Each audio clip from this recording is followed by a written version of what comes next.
कहानी पिरामिड का रहस्य। लगभग 1000 शब्द।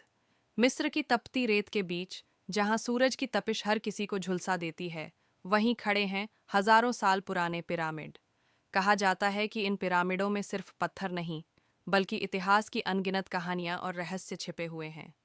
कहानी शुरू होती है एक युवा पुरातत्वविद आरव से। आरव बचपन से ही पिरामिडों के रहस्यों से मोहित था। किताबों में पढ़ी कहानियां, चित्रों में देखे विशाल ढांचे और उनमें छिपे खजाने की कल्पनाएं उसे रोमांचित करती थीं। आखिरकार एक दिन उसे मिस्र जाने और खुदाई की एक टीम में शामिल होने का मौका मिला।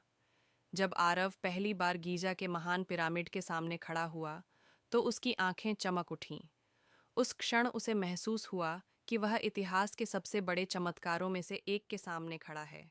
हवा में एक रहस्यमयी सन्नाटा था, मानो ये पिरामिड अपने भीतर छिपे रहस्यों को कभी उजागर नहीं करना चाहते। टीम को पिरामिड के भीतर एक गुप्त मार्ग मिला। कहा जाता था कि यह मार्ग केवल उन्हीं को दिखाई देता है जो सच्चे दिल से खोज करना चाहते हैं। आरव और उसके साथी मशालें लेकर उस अंधेरे गलियारे में आगे बढ़े। चारों ओर प्राचीन चित्र बने थे, देवताओं की पूजा करते लोग, युद्ध के दृश्य और रहस्यमयी चिन्ह। जैसे जैसे वे भीतर जाते गए, एक अजीब सी ठंडक फैलने लगी। अचानक दीवार पर बने चित्र चमकने लगे, मानो उनमें कोई अदृश्य शक्ति बसती हो। आरव ने गौर किया कि एक चित्र में एक चाबी जैसी आकृति बनी हुई है। उसने अपनी टॉर्च से ध्यान से देखा और पाया कि दीवार में वास्तव में एक छोटा छेद है। आरव ने जब उस छेद में हाथ डाला, तो दीवार धीरे धीरे खिसकने लगी और सामने एक गुप्त कक्ष दिखाई दिया। यह कक्ष बेहद विशाल था। चारों ओर सोने की वस्तुएं, मूर्तियां और प्राचीन ग्रंथ रखे हुए थे। बीचों बीच एक पत्थर का ताबूत रखा था, जिस पर हायरोग्लिफ्स, मिस्री लिपि खुदी हुई थीं। टीम के अन्य सदस्य डर गए और बाहर निकलने की बात करने लगे, लेकिन आरव ने साहस दिखाया। उसने ताबूत पर बने अक्षरों को पढ़ने की कोशिश की। अचानक हवा में एक अजीब गूंज उठी और ताबूत का ढक्कन धीरे धीरे हिलने लगा। सबकी सांसें थम गईं। ताबूत खुला और उसके भीतर से एक चमकदार रत्न निकला। यह वही अनंत शक्ति का रत्न था, जिसके बारे में मिस्री कथाओं में लिखा गया था। कहा जाता था कि इस रत्न में ब्रह्मांड की ऊर्जा छिपी है और इसे केवल वही पा सकता है जो लालच से मुक्त हो। जैसे ही आरव ने उस रत्न को छुआ, पूरा कक्ष रोशनी से भर गया। उसे ऐसा लगा मानो वह समय के पार पहुंच गया हो।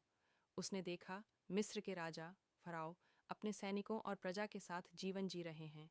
वह सुनहरी सभ्यता, राजमहल और देवताओं की पूजा, सब कुछ उसकी आंखों के सामने जीवंत हो उठा।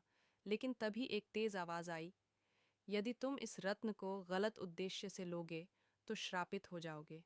आरव ने उस आवाज को सुना और समझ गया कि यह सिर्फ खोज की नहीं, बल्कि चरित्र की परीक्षा भी है। उसने रत्न को वहीं वापस रख दिया और प्रणाम किया। तभी कक्ष का दरवाजा अपने आप बंद हो गया और दीवारें फिर से सामान्य हो गईं। टीम बाहर आ गई। बाकी लोग सोचते रहे कि उन्होंने क्या देखा, लेकिन आरव के चेहरे पर एक अलग ही संतोष था।